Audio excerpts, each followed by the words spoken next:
todos, muito obrigado a quem estiver disposto a assistir essa nossa conversa.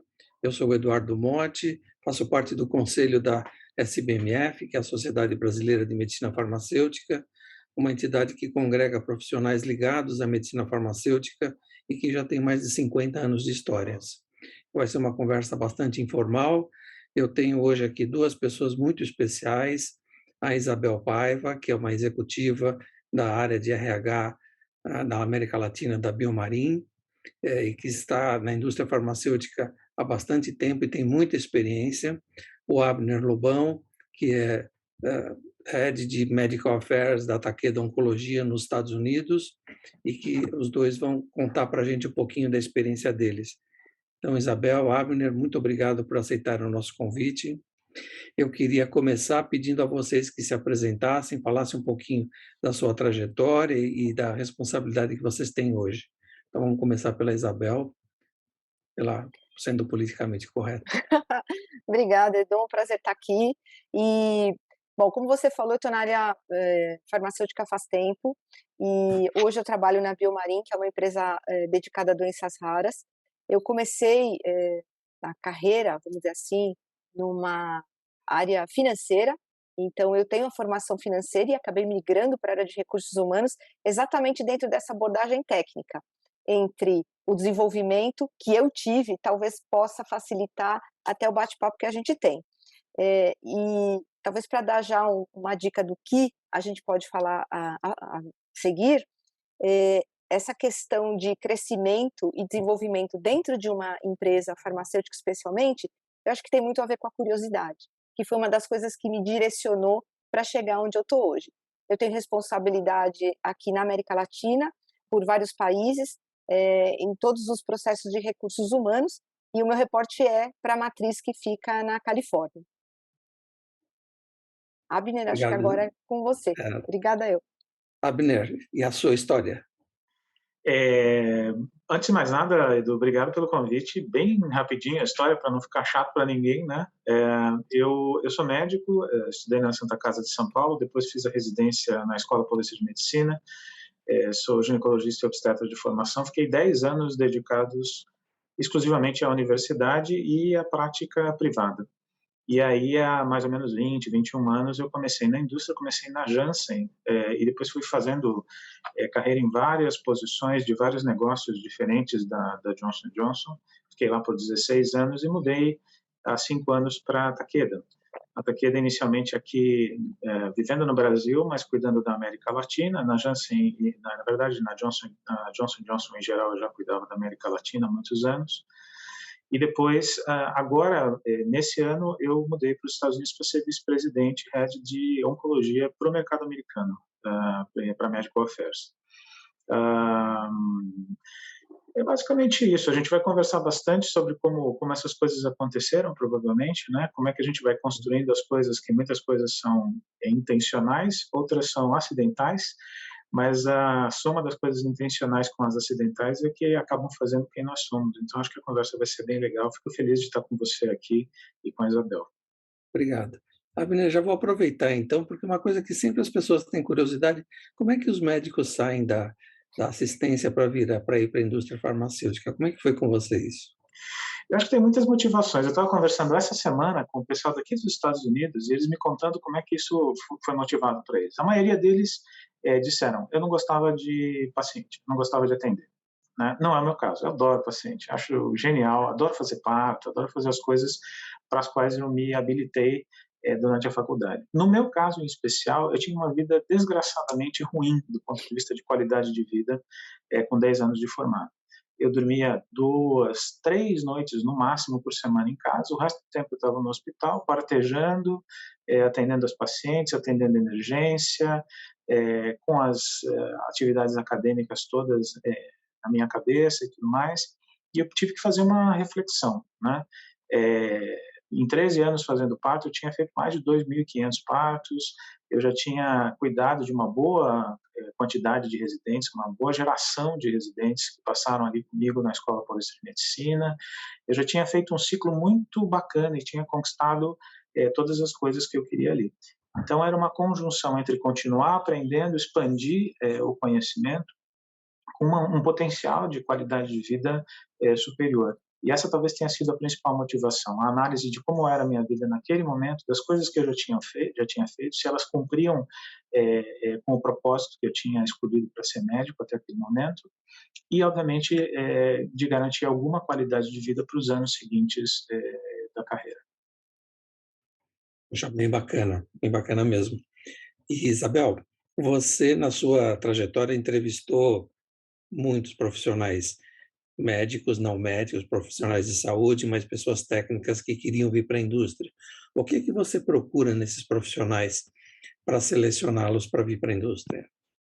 Essa é uma excelente pergunta, Edu, porque muitas vezes alguns vêm com a intenção de entender o que é a indústria farmacêutica, acha que vai ganhar muito mais dinheiro, que vai trabalhar muito menos, acha que vai ter, como o próprio Abner falou, mais qualidade de vida. Aí tem alguns que se frustram e falam: puxa vida, o nível de cobrança é maior, eu estou longe dos pacientes, aquilo para o qual eu me dediquei eu não encontro. Então eu acho que o principal é ter uma conversa muito fluida e entender claramente o que leva essa pessoa a mudar de carreira. Porque eu já conheci alguns que, ao contrário, se realizam muito mais estando na indústria, porque eles veem o impacto daquilo que fazem num número muito superior de pessoas, de pacientes, como que eu posso dizer? Como se fosse assim um propósito muito mais amplo, que leva o que provavelmente vocês, como médicos, buscaram quando escolheram esta profissão. Então, tem alguns que trazem isso como um olhar muito mais amplo, e não um olhar só econômico, só individual em relação à progressão, ou em relação até mesmo ao ego. Então, eu acho que tem um pouco dessa situação, desenvolver uma conversa muito clara e muito transparente, o que leva esse profissional a escolher essa mudança. E aí eu acho que até tem alguns dados interessantes em relação a qual área essa pessoa vai trabalhar. Se é a área científica, medical affairs, ou mesmo pesquisa clínica, se é a área de marketing, se é a área de força de vendas, porque tem atualmente muito médico interessado em trabalhar em outras coisas. Eu mesmo já entrevistei candidatos de origem, de formação médica, que querem trabalhar como o MSL ou mesmo como força de vendas, até, como eu posso dizer, na formação, ele já vinha com essa ideia: eu vou trabalhar na indústria farmacêutica. Porque, independente de qualquer coisa, o alcance da indústria é muito grande. Então, além de olhar para esse lado, qual é o foco que essa pessoa quer e qual é especialmente a motivação que ela tem para mudar, tem o lado de dentro da empresa.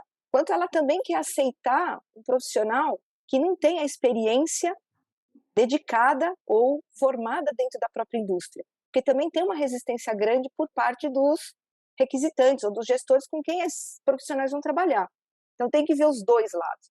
A indústria farmacêutica ainda é bastante conservadora e atualmente a gente tem dados de diversidade, ou seja, como que eu consigo trazer gente diferente, com formação diferente, com experiência diferente, independente até de os dados de diversidade mais comuns, raça, gênero, etc., mas até a própria formação. A maioria das empresas prefere alguém já experiente. Poxa, mas em algum dia alguém começou sem experiência. Então, são vários aspectos que são importantíssimos de ser levados em consideração numa conversa. E ter a transparência de ambas as partes é muito importante. E trabalhar também do lado interno, porque muitas vezes o requisitante da posição, ele está com um viés, ele está com uma ótica muito complicada em relação ao profissional que ele busca, e o nível de aceitação pode ficar complicado. Você está no mudo, Edu. Agora sim. É interessante porque você está falando aqui com dois médicos, mas a indústria farmacêutica hoje tem uma quantidade enorme de profissionais de saúde, profissionais técnicos não médicos, e a própria área tradicionalmente médica da indústria vem sendo populada por profissionais sem Conselho Regional de Medicina, o que, no meu ponto de vista, não é nada complicado, porque esses profissionais são tão bons quanto e muitas vezes até mais focados no que a gente precisa fazer, já que dentro da indústria a gente não atende paciente, não põe a mão na barriga de doente, né? Abner, conta um pouquinho para a gente, quando você conversa com profissionais que trabalham com você, que tipo de competências você acha que são mais importantes para essas pessoas terem sucesso no seu trabalho dentro da indústria farmacêutica? Eu acho que eu sempre divido em duas partes importantes. A primeira é o background, né? O background ele tem que ser um check no seu na sua busca, porque se a pessoa não tem o background correto, ela não se qualificou, ela não estudou bastante, ela não buscou, enfim, formas de realmente se diferenciar enquanto profissional de saúde de base. Ela pode ter todo o resto do equipamento e isso não vai resolver para ela dentro da indústria, porque ela vai estar sempre em desvantagem no que é o core da atividade dela, que é a capacitação técnica. Uma vez que você resolveu a questão da capacitação técnica, por incrível que pareça, a maioria dos candidatos que se postulam para uma determinada posição, eles têm esse background bem definido. A partir daí é que você vai ver o que é o diferencial verdadeiro para esses candidatos, que é o soft skill, né? É a capacidade de ele se continuar sendo curioso, é a flexibilidade de ele se relacionar com pessoas com as quais ele não tinha sequer perspectiva de se relacionar quando ele começou a vida acadêmica, a capacidade dele estar transicionando entre diversas especialidades, sem sofrer demais com isso, não só de abraçar o novo, mas de deixar aquilo que é confortável para ele, aquilo que ele já aprendeu, aquilo que ele domina. Então, essas coisas são super importantes. A Isabel estava falando, mas as pessoas tendem a rechaçar um pouco quem está começando. E às vezes isso é uma preocupação de quem passou por um sofrimento grande de ter que deixar para trás aquilo que tinha como zona de conforto, ter lidado com gente que teve muita dificuldade de deixar para trás o que era zona de conforto, e essa pessoa parar de progredir na carreira porque ela não consegue fazer isso. Sempre me perguntam, mas hoje eu estou com oncologia, né? Você sempre trabalhou com oncologia? Eu falo, não, essa é a minha 27ª especialidade na indústria farmacêutica. Então, 26 especialidades adicionais a essa eu tive que lidar em algum momento, ou diretamente sendo responsável pela linha de produtos, pela área terapêutica, etc. E tal, ou indiretamente com os times que respondiam para mim. Eu sofri para largar algumas, sofri para largar principalmente a primeira, né? Aquela coisa, quando comecei na Janssen, me deram, por óbvio, a parte de saúde feminina, porque eu era ginecologista, e me deram também transplantes. E aí era imunossupressão. Quando eu tive que largar a imunossupressão para ir para a próxima posição, eu não vou mentir para você, eu sofri, mas sofri nessa. E aí teve até um wake-up call na época do meu chefe, naquele momento, falando assim, olha, não sofra, porque isso aqui, primeiro, você não deve sofrer, porque senão você não consegue progredir. E depois você vai ver que é tão interessante tudo mais que você vai encontrar pela frente, e você vai se apaixonar por todas essas coisas, e você nunca vai perdê-las completamente, porque elas vão fazer parte de quem você é como profissional. E isso me ajudou demais e acabou se tornando ao longo da carreira um diferencial importante, porque quase qualquer lugar que eu fosse conversar com alguém de talent e perguntasse, olha, você já fez tal coisa? A resposta, virtualmente, depois de 10 anos, era já, né? Já fiz direto, já fiz indiretamente, já andei por todo lado, que é uma coisa que a gente vê cada vez menos acontecendo hoje. Hoje você vê as pessoas afunilando para uma determinada especialidade, ou afunilando para uma subdisciplina de medical affairs, seja ela farmacovigilância, seja ela medical information, qualquer coisa assim, e aí você, quando quer expandir, quer dar mais responsabilidades, você tem que fazer apostas cada vez mais arriscadas para as pessoas, porque elas não absorveram essas múltiplas disciplinas ao longo da carreira. Mas é mais ou menos por aí. A resposta foi como você perguntou. Talvez até tenha voado um pouquinho mais do que a gente pensou no início. Não, acho que foi muito interessante e, assim, queria ressaltar que você falou no começo, a curiosidade do profissional, né? Acho que talvez isso seja o que está por baixo de toda essa vontade de fazer coisas diferentes, essa curiosidade de continuar aprendendo sempre, né? E Edu, se eu puder acrescentar aí ao que o Abner acabou de dizer, tem uma parte importante nesses soft skills que é a pessoa saber dela mesma. E o médico, eu estou falando muito do médico, mas óbvio, para os outros profissionais de saúde parece que é mais fácil entrar na indústria farmacêutica do que é para o médico. O médico, eu acho que ele traz muito uma parte de trabalho individual, é ele que dá a última palavra, é ele que tem muita responsabilidade e muito poder em relação à função que ele escolheu. Na indústria, quando ele entra para trabalhar nesse cenário, se ele não tem uma dimensão do que é trabalhar em equipe, do que é aceitar que a decisão nem sempre é dele, aceitar que ele faz parte de um todo, ou seja, ele olhar para si, continuar nessa curiosidade por aprender não só as capacidades técnicas, mas também as capacidades dele como pessoa que vão refletir no profissional.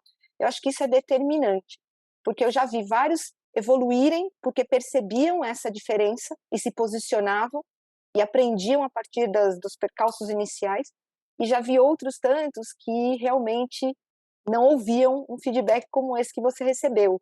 E aí a frustração é grande para ambas as partes. Então, eu acho que eu agregaria também essas duas competências, que seria trabalhar em equipe e uma autoconsciência do seu próprio potencial em lidar com essas frustrações e coisas que às vezes estão um pouco fora do seu próprio controle. Muito legal. Eu queria fazer uma pergunta muito capciosa para vocês dois. Quanto tempo a gente demora para ter esse diagnóstico?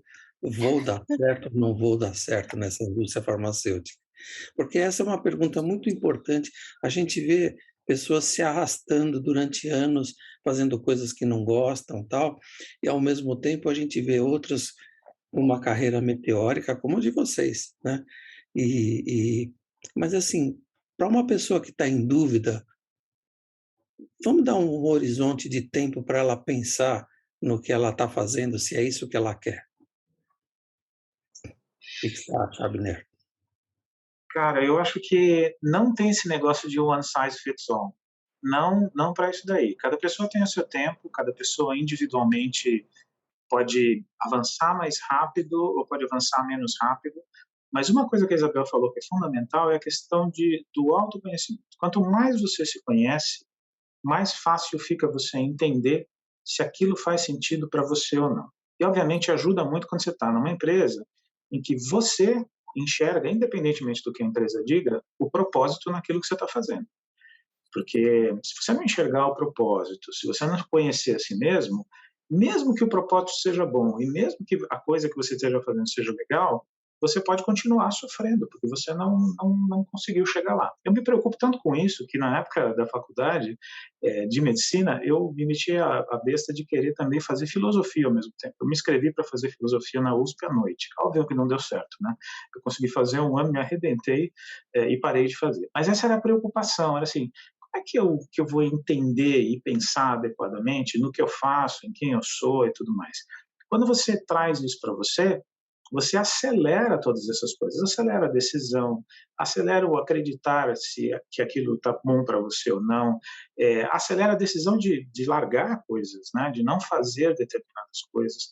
Agora, se você não faz isso dessa forma, você corre o risco de perder essa perspectiva. E essa é uma das preocupações, e acho que a Isabel vai poder complementar isso super bem, é uma das minhas preocupações quando eu vou entrevistar gente hoje, especialmente gente que está começando ou gente que vai fazer uma grande transição de carreira.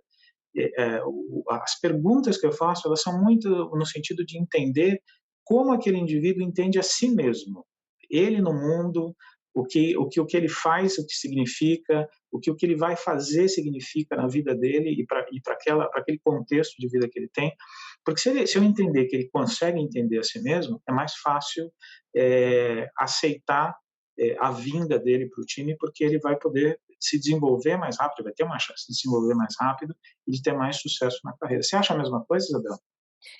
Eu acho sim, Abner, você está certíssimo.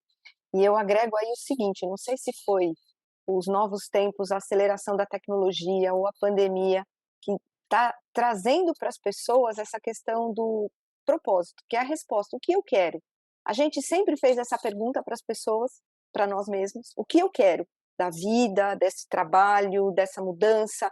E é uma pergunta cuja resposta é muito difícil, porque ela é volátil, ela é abstrata, ela é individual e muitas vezes a gente dá essa resposta olhando para fora. Então, numa entrevista, se uma empresa pergunta para o profissional, o que você quer? ele provavelmente vai tentar responder o que a empresa quer ouvir, e não necessariamente o que ele quer de verdade. E talvez, não sei, pela minha própria carreira, eu sempre fiz questão de insistir e deixar muito clara essa situação. Mas o que você quer? Porque se você não disser o que você quer e seguir o que a empresa diz, vai chegar uma hora que você vai encontrar essa verdade e talvez ela não vai ser adequada para você. E isso vai ser problemático. Então é melhor procurar essa resposta desde já. Vamos trabalhar na honestidade, na transparência.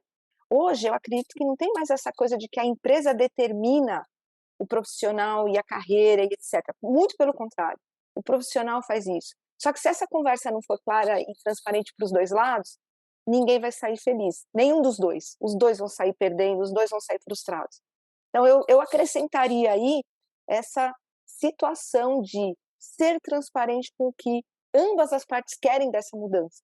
Caso contrário, ela vai tender a ser muito complicada. E você sabe que eu estava lembrando de uma coisa, Edu, só para complementar, qual foi o meu threshold para descobrir se eu queria continuar na indústria ou não?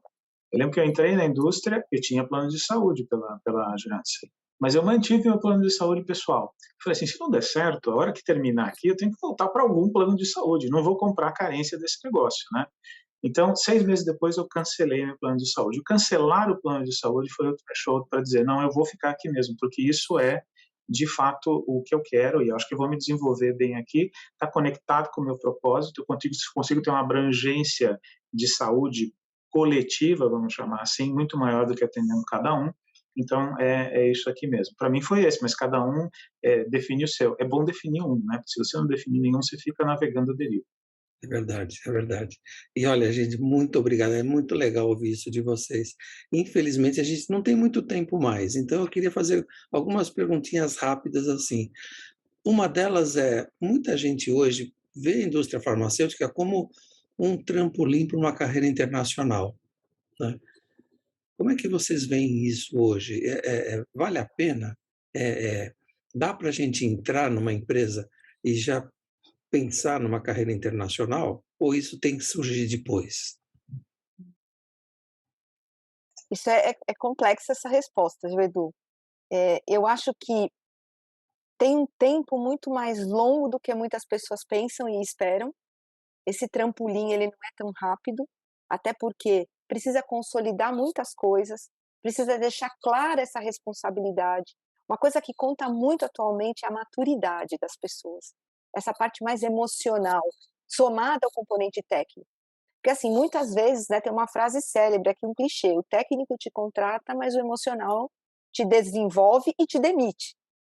E isso, numa carreira internacional, é fundamental, porque quando você decide morar em outro lugar, e talvez o Abner pode dizer isso com muito mais propriedade, você não é mais um cidadão nem do seu país e nem do país para onde você foi. Você vira uma pessoa bastante crítica das duas coisas, porque você quer o melhor dos dois num lugar só, e você não tem isso. Então, a pessoa precisa estar muito consciente, eu volto à história lá do que eu quero.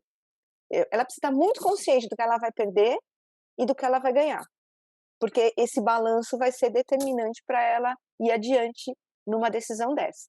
Mas eu diria para você, se alguém entra na indústria farmacêutica com esse propósito de fazer isso muito rápido, cuidado.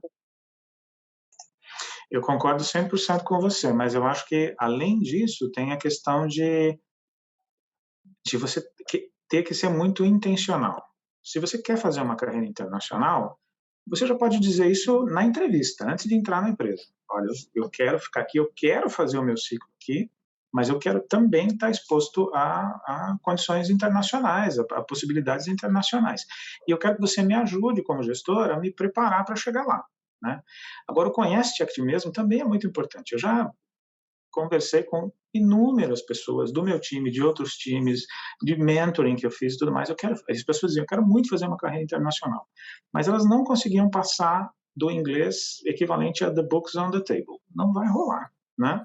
Então, você também precisa ter a clareza do que são aquelas coisas que são necessárias para você poder ir para um outro país, né? Então, a sua flexibilidade cultural sobre vários aspectos, a sua flexibilidade emocional para poder deixar para trás amigos, família, coisas que você gosta, comida, né? Comida no Brasil você sempre vai deixar para trás porque nunca vai achar tão bom em outro É lugar. verdade. Você precisa aprender outras línguas e se comunicar bem nessas outras línguas, especialmente numa posição executiva em que se você fizer isso mal, você já perdeu 2 braços de saída, né? Então essas coisas são muito importantes, ser intencional, saber o que precisa chegar lá, trabalhar para ter essas coisas todas, e aí o mudar-se para outro país ou assumir uma posição fora é mera consequência, vai acontecer eventualmente mais rápido do que a pessoa pensa. Por outro lado, se ela não contar que ela quer isso, se ela não se preparar, não existe nada mágico, né? Não existe nada assim, alguém um dia vai até a sua sala ou lugar que você trabalha e fala assim, olha, tem aqui uma posição para você que não fala inglês, que não diz que queria trabalhar fora, que é arrimo de família aqui, que não pode deixar a família para trás e não pensou nisso também. Isso não vai acontecer. Portanto, ser intencional, se preparar e, ao mesmo tempo, entender essas coisas que a Isabel falou que são tão importantes, eu acho que esse é o pacotão que faz com que a pessoa possa progredir mais rápido, progredir para onde ela quer, né? Também podem oferecer um lugar que ela não quer, e assim por diante. Gente, que bacana, viu? Podia ficar aqui algumas horas com vocês, mas a gente tem muito pouco tempo e eu queria fazer uma última perguntinha. Como é que vocês veem o futuro das carreiras científicas na indústria? Na área médica, não médica? Assim, o mercado de trabalho nessa área, na indústria farmacêutica, está crescendo? Vai crescer mais? Tem alguma coisa que vocês gostariam de falar sobre isso? Bel, você que está por dentro de todas as áreas. Olha, nem tanto. Bom, sim, eu acredito sim que vai, porque cada vez mais o universo farmacêutico está ficando individualizado. Ele está massivo, óbvio, segue, porque é necessário, mas ele está ficando individualizado. Eu trabalho no setor de doenças raras, onde são poucos pacientes, poucos médicos, poucos recursos e, obviamente, poucos produtos. E cada vez mais, vários profissionais são necessários, não só os de pesquisa, mas os que trabalham em farmacoeconomia, os que facilitam pesquisa de acesso ao mercado. Então, desde o início, coisas que até então eram importantes para o registro, agora elas são importantes para que os produtos entrem nas listas dos governos para serem comercializados e disponibilizados para a população. E isso, muitas vezes, lá atrás, não era considerado, como está sendo considerado agora. Então, eu acho que a cadeia de oportunidade para um profissional de saúde, desde a origem de uma oportunidade de um produto, da criação de um produto, de um estudo, ela começa a ficar cada vez mais significativa. Então, eu concordo que, sim, vai crescer e vai ser necessária em várias oportunidades dessa cadeia dentro da indústria farmacêutica. Eu concordo com a Isabel, mas acho que a gente tem que agregar uma coisa. Existem 2 indústrias farmacêuticas, né? Existe a antiga, de produtos muito antigos, de Me Too, de genéricos, etc. Essa daí talvez precise igual ou cada vez menos de profissionais da área de saúde. A indústria farmacêutica de pesquisa nova, que está lançando coisas novas, medicina de precisão, doenças raras, biofarmacêuticas em geral, essa vai precisar cada vez mais. E, inclusive, o mix vai, ao longo do tempo, mudar, né? Onde a gente vê até hoje muita força de vendas, por exemplo, a gente vai ver potencialmente no futuro, por conta da especificidade dessas novas moléculas e terapêuticas e diagnóstico e segmento e medicina molecular e tudo mais, a gente vai ver isso diminuindo e vai ver os profissionais capacitados tecnicamente no sentido de ciências da saúde e tudo mais, aumentando, porque a conversa é uma conversa qualificada, ela é muito específica, ela é com muito pouca gente, ela é muito focada, ela é menos no brand e muito mais na molécula. Então, cada vez mais você vai precisar desse tipo de pessoa. Quem vai estar mais habilitado para isso? De novo, quem tiver um super background e tiver antenado com a vida que a gente vive hoje, né? Hoje não se admite, por exemplo, alguém que não saiba usar todas as ferramentas possíveis e imagináveis que estão disponíveis aí desde das mais simples de web até todas as mídias sociais, até todas as coisas de realidade aumentada, até e por aí vai, né? Então essas pessoas que têm um background muito forte, que são capazes de lidar com as tecnologias e de absorver rapidamente as tecnologias novas e ter curiosidade pelas novas que vão aparecer também, vão ser as mais requisitadas. Inclusive quebrando, como eu disse, esse equilíbrio já estabelecido há muito tempo entre a área comercial e a área médica, vamos dizer assim, mas a área técnica, com o aumento da área técnica em detrimento de uma eventual diminuição das posições comerciais. Eu agregaria aí a jornada do paciente. Cada vez mais se fala no contexto do paciente. A expressividade das associações de pacientes e de várias doenças tem crescido, especialmente nos últimos anos, de 20 anos para cá. Então, isso também é uma outra forma, é como se fosse olhar para o consumidor, mas de uma outra perspectiva. Então, sem dúvida, tem muita oportunidade. E isso que vocês estão contando é muito importante, porque imagino que a maior parte da nossa audiência vai ser de profissionais novos que estão pensando numa carreira dentro da indústria farmacêutica ou que estão começando sua carreira e que estão querendo ver quais são as oportunidades que eles vão ter, né? Eu queria agradecer demais a vocês dois. Gostaria muito que a gente pudesse ter outras oportunidades para conversar sobre isso e sobre outros temas, porque é sempre muito bom poder ouvir a experiência de pessoas que têm tanta formação, experiência e vontade de ajudar as outras pessoas. Então, muito obrigado a vocês. Até uma próxima vez. Obrigado, Obrigada a você, Edu. Obrigado a você.